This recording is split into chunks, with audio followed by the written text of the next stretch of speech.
Halo rekan-rekan pejuang Latsar, perkenalkan saya Naila Salma, peserta Latsar CPNS BPSDMD Provinsi Kalimantan Selatan tahun 2022. Angkatan 32 dari kelompok 4 dengan nomor daftar hadir 39. Dalam formasi jabatan ahli pertama penyuluh pertanian di instansi Dinas Pertanian Kabupaten Hulu Sungai Selatan, penempatan di BPP Kecamatan Kandangan. Pada kesempatan kali ini, saya akan mempresentasikan tugas 3 agenda 1 mengenai hasil analisis isu efektivitas kinerja individu berdasarkan tupoksi.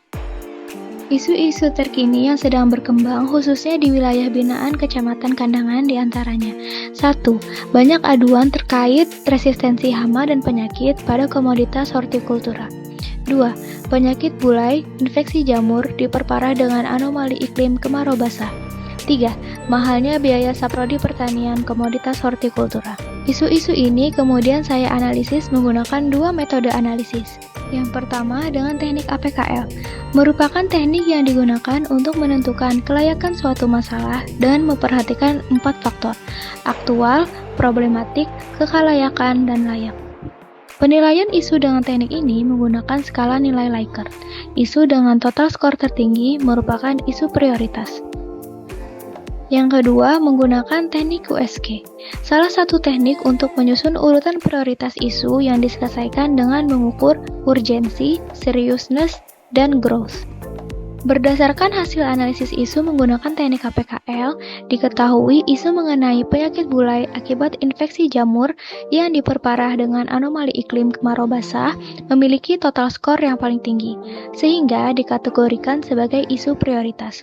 Juga, berdasarkan hasil analisis isu dengan teknik USG, isu yang pertama memperoleh skor tertinggi, sehingga perlu disusun upaya penyelesaiannya. Untuk memecahkan masalah, digunakanlah model diagram fishbone. Diketahui penyebab munculnya isu akibat minimnya pengetahuan mengenai keadaan anomali iklim dan belum adanya adopsi inovasi pemanfaatan agen hayati serta praktek pertanian organik.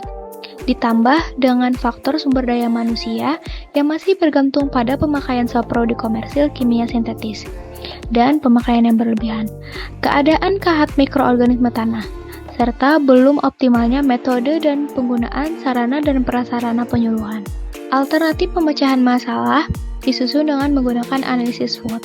Dari segi strength atau kekuatan, penyuluh pertanian memiliki informasi yang mumpuni terkait dengan penggunaan agen hayati sebagai alternatif saprodi serta bahan baku untuk pembuatan agen hayati melimpah di alam. Kelemahan, kurangnya sosialisasi mengenai cara penanggulangan usaha pertanian pada iklim ekstrim. Pelaku usaha pertanian tidak menerapkan prinsip 6 tepat dalam penggunaan input kimia sintetis. Adanya peluang inovasi teknologi terkait dengan penggunaan metode pertanian atau budidaya organik dengan penggunaan agen hayati. Ancaman dalam upaya adopsi inovasi harus didampingi oleh penyuluh dan prinsip 6 tepat dosis, waktu, cara, tempat, jenis, dan sasaran harus selalu ditekankan. Alternatif penyelesaian masalah dengan meningkatkan kesadaran dan kemauan petani untuk mengadopsi inovasi pertanian organik dengan penggunaan agen hayati melalui optimalisasi sosialisasi yang efektif serta menyediakan demplot percontohan. Tahapan alternatif meliputi persiapan, pelaksanaan, dan evaluasi, sehingga hasil yang akan diperoleh petani dapat menghemat biaya saprodi. Menekan sebaran penyakit karena tanah menjadi lebih sehat dan subur, meningkatkan produktivitas lahan serta ketahanan pangan. Pihak yang ikut berkontribusi yaitu petani, masyarakat, dan petugas penyuluh pertanian. Sekian presentasi dari saya, semoga dapat dipahami seutuhnya. Terima kasih.